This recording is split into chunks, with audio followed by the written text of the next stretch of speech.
This morning, I met a silly couple with a serious problem. Drug and alcohol use affects the whole family, particularly the children.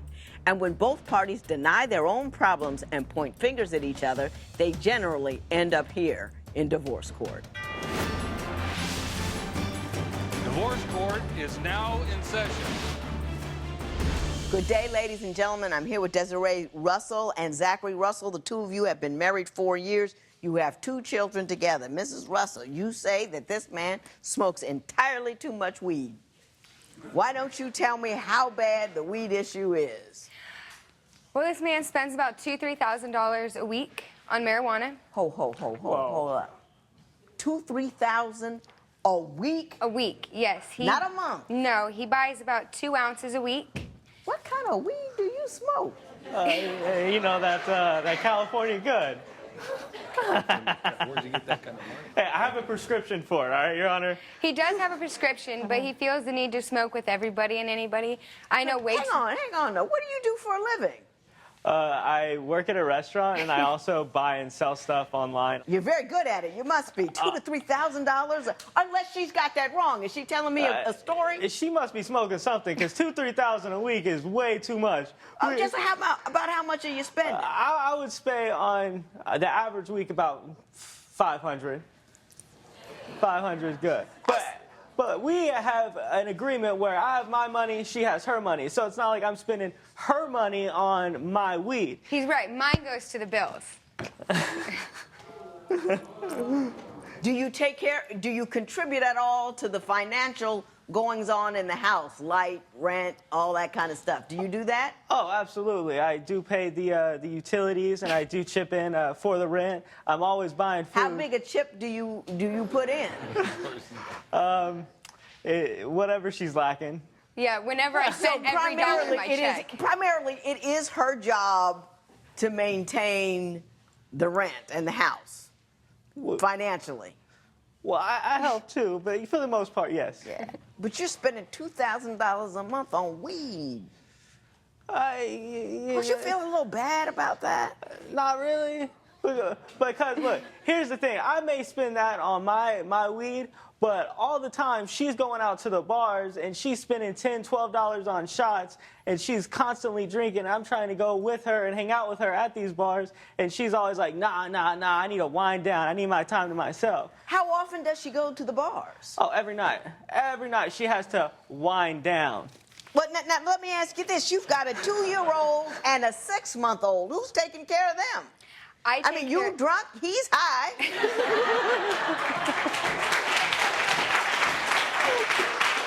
Who's looking after these people? I primarily take care of the children. I completely disagree with his statement about me drinking all the time. I drink maybe like a Friday or Saturday. We have them in daycare as well as a babysitter, which I pay for. The babysitter's taking care of them. By the time that I get off work, there's probably like a 3-hour period between me getting off, going home, and the kid's already asleep.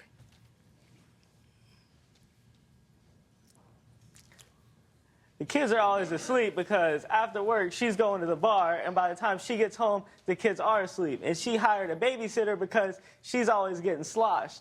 So that's why we have to pay the babysitter to come in and watch the kids. No, I'm a good dad. I pay attention to my kids. I love my kids. I support them. I'm always buying stuff for them, buying them new toys, stuff like that. The reason that we have a babysitter is because I don't trust you with the kids. Oh, this man is always sleeping. He's always high. So how often does the babysitter come over? Every day. So they're in daycare all day. They have a babysitter every evening because you're drunk and he's high. No, I'm not. I don't always drink. Only what do you need a babysitter every night for then? Because while I'm working, because I mainly work at nights, and while I'm working, I don't trust him with the children. Because when I'm working, I have numerous times come home and he's asleep, passed out. Like, you hear snoring, and that's it. He's gone, and He's the kids gone. are just and they're just roaming around, and my kid's eating dogs, as he says, hot dogs, you know, and he has a whole package of hot dogs and a jar of pickles, and he's 2. You know, that's not what it can. And he's sleeping away like it's nothing.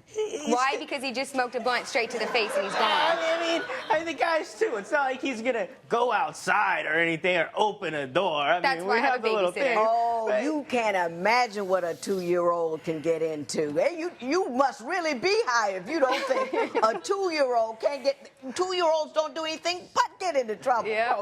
They get in. They put their head in the toilet. They they jump off of stuff. Things in the outlet. They're a casualty waiting to happen. You got to be on these people like white on rice.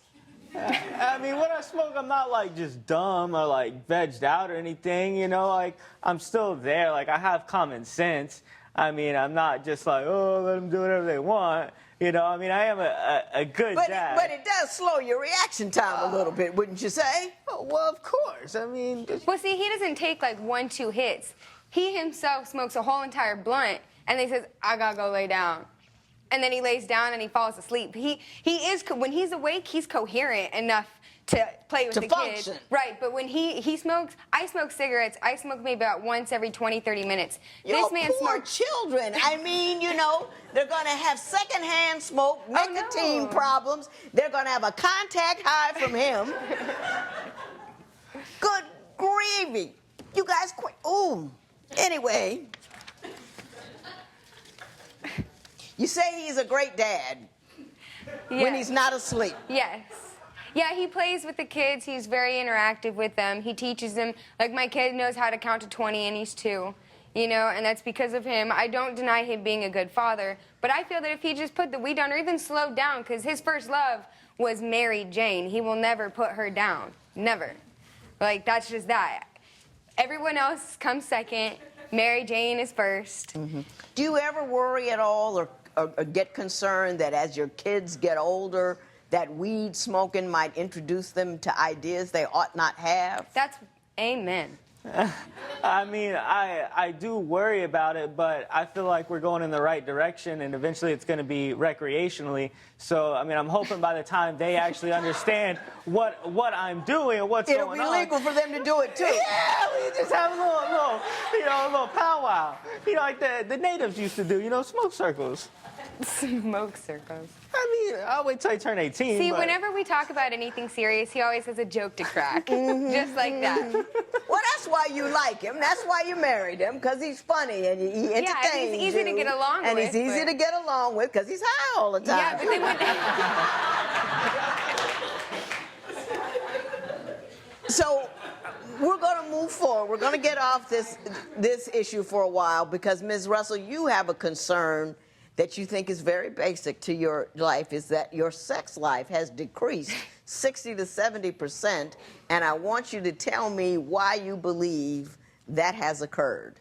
She's going out to bars till 10, 11 o'clock at night, coming home with dudes' numbers in her pockets. Then all of a sudden her cell phone is blowing up with text messages, phone calls, all this stuff. Then all of a sudden, oh, I have to go smoke a cigarette. So she goes outside with her little cell phone and her cigarette, because I don't smoke cigarettes. I smoke to get high, I don't smoke to die. So she goes outside with her little cell phone and her little cigarette.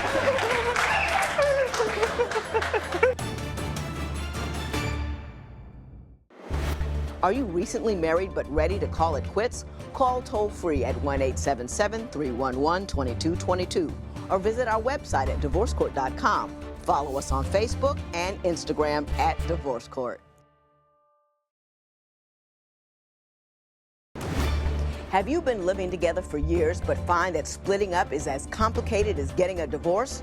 Call toll-free at 1-877-311-2222 or visit our website at divorcecourt.com. Follow us on Facebook and Instagram at Divorce Court.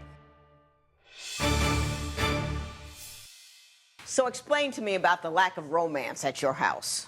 So when we first got married, we were very active, numerous times a day. And of course, when you have kids, it kind of dwindles down a little bit. Sure.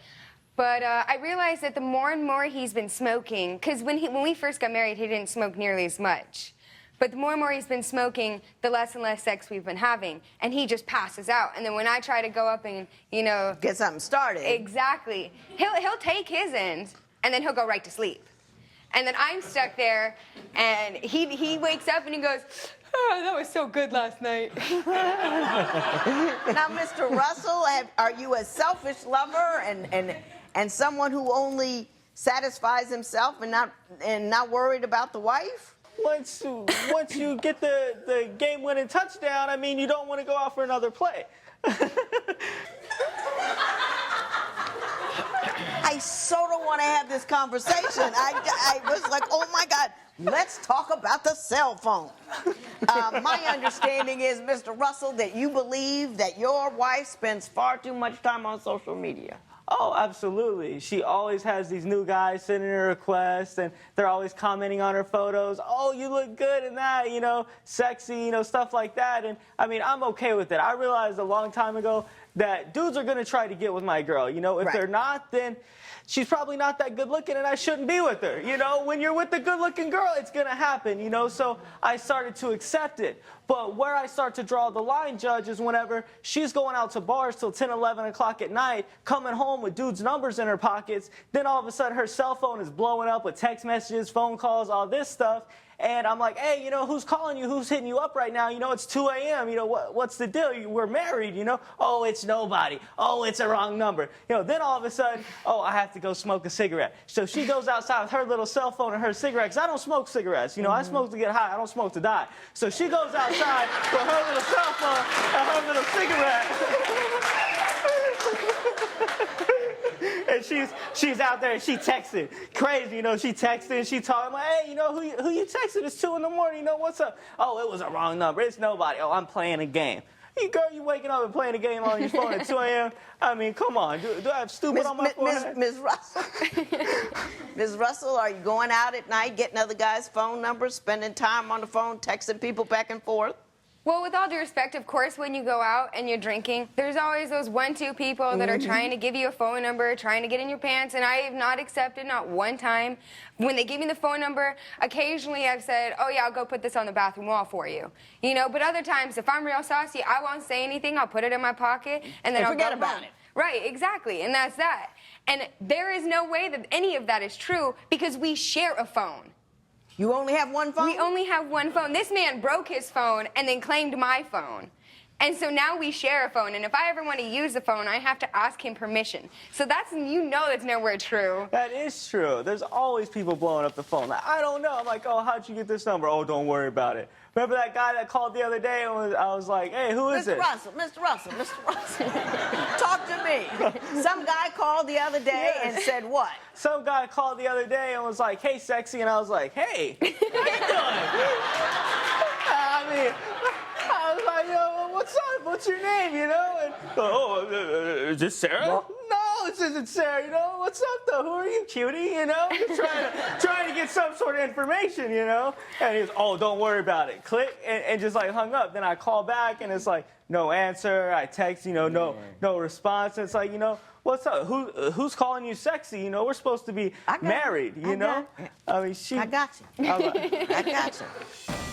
Well, we'll be at the store, and he'll smell a skunk, as he'll say it. Hold up. He'll smell a skunk. What does that mean? He'll smell marijuana on somebody.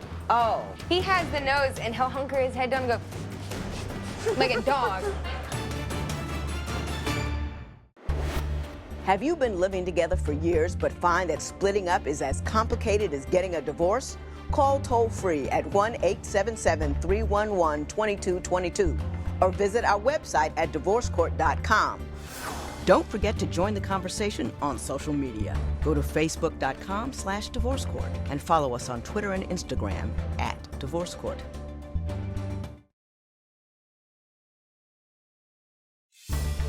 If you would like your case to be heard on Divorce Court, call us toll-free at 1-877-311-2222 or log on to our website at divorcecourt.com. Follow us on Facebook and Instagram @divorcecourt. Mrs. Russell, you say your husband disrespects your household by bringing home random people that you don't know and you don't know if they're cool. Why don't you tell me your concerns in that regard?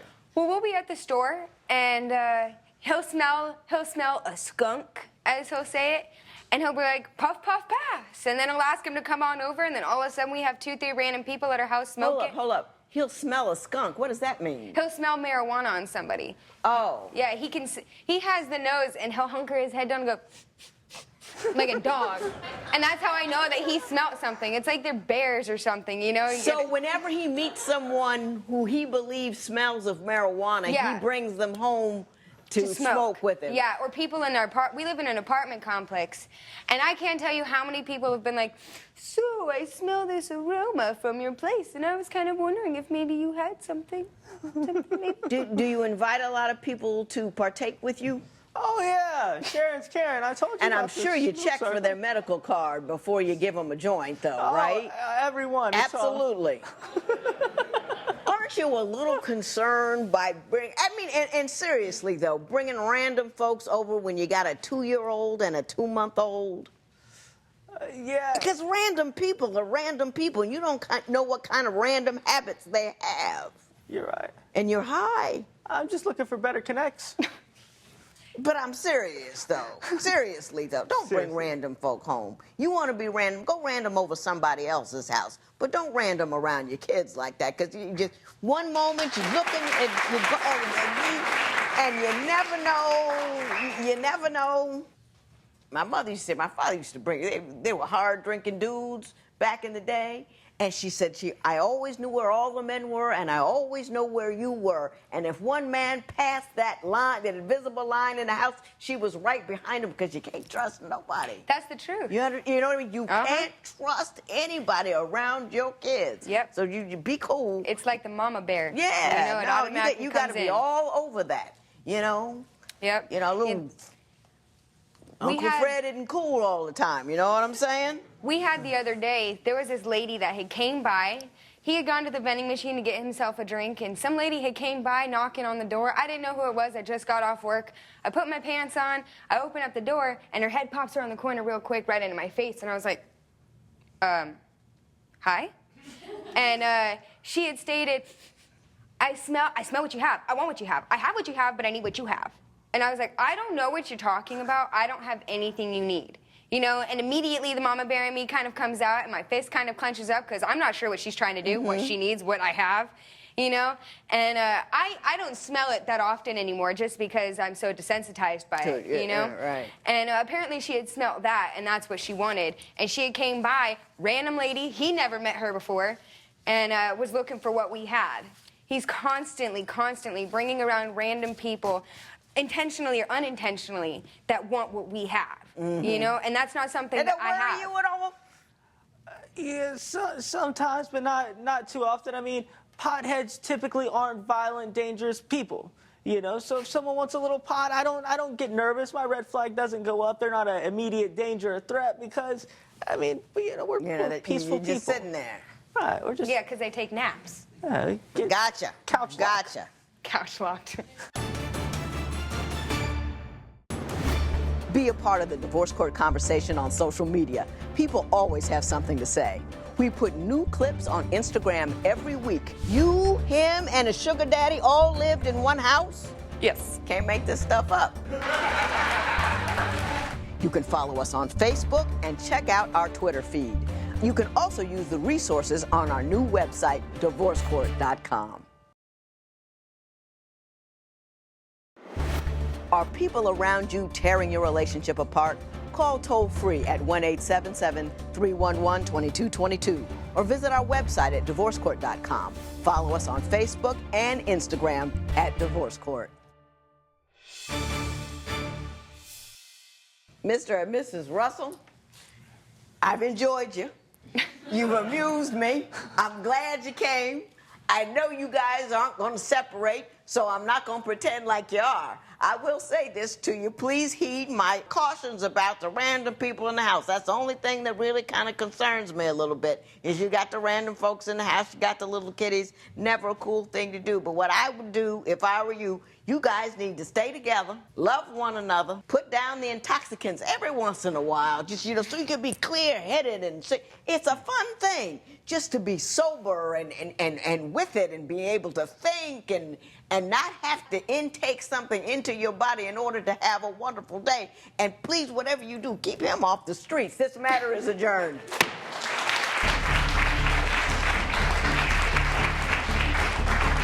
It appears that even though Sarah and Zachary have a lot of bad habits, they have enough people and enough help in the house that their kids are safe and okay. But as the kids grow up, I hope they start putting the intoxicants down. If you would like your case to be heard on divorce court, call us toll-free at 1-877-311-2222 or log on to our website at divorcecourt.com.